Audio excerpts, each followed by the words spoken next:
So do any of y'all like pedigree or purebred animals like a Persian or English Bulldog? Yes. Yes. Okay, good. Well, a lot of people do. As a veterinary technician, I work with a lot of those type of animals every day. And with working with them, I've noticed that there's a lot of behavioral issues and health issues that are associated with them. So I decided to do some research and figure out where exactly these issues are coming from. And in my research, I found genetic variance is the main problem that comes into the mental and the physiological issues in purebred animals. So today I'm going to be talking about why we should not support pedigree breeding or purebred breeding. And so to start off, behavioral problems, I read in an article called Breed Differences in Canine Aggression. And in that article, it discusses two different organizations that conducted a survey of 30 breed-specific dogs and the types of aggression these dogs carry. They categorize these dogs in aggressions of dog aggressiveness, owner aggressiveness, and stranger aggressiveness.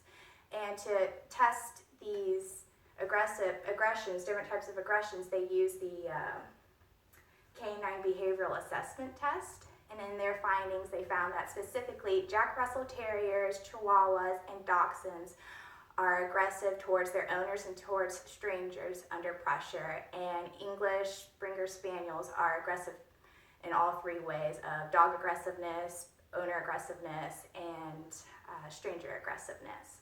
And so since these breed-specific dogs are aggressive towards these types of people, they've concluded, veterinarians and geneticists have concluded that these aggression problems are coming from genetic variance.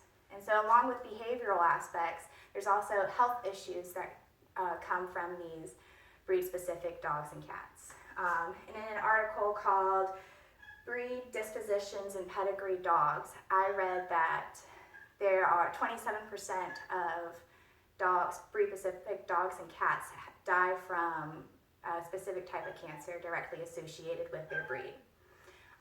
For example, 95% of German Shepherds that end up having cancer, the type of cancer is called hemangiocarcinoma, which is a tumor that spreads really rapidly in the abdomen.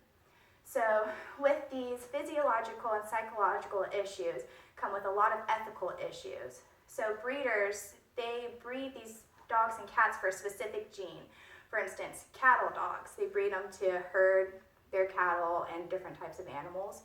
For Persians, they breed Persians for the look, and so when breeding these animals to amplify these particular genes, a lot of breeders do the easy way out of just breeding mom dog to son dog or dad dog to daughter dog, which is unethical in itself because it's major inbreeding. So there are associations that go around to breeding facilities and to puppy mills that make regulations that they have to require if they want to be certified dog breeders that make sure that there are 2 generations in between breeding if they're going to breed it within the family, and that the environmental conditions are up to par. And so today I've talked about the physiological, the psychological, and the ethical issues that go into inbreeding and pedigree dog breeding. And so I hope you guys feel as passionately about dog breeding as I do. And to help stop this, the main thing that we should do is adopt from local shelters and local rescues instead of going to breeders. So thank you guys so much for coming by today, and I hope you'll have a great weekend.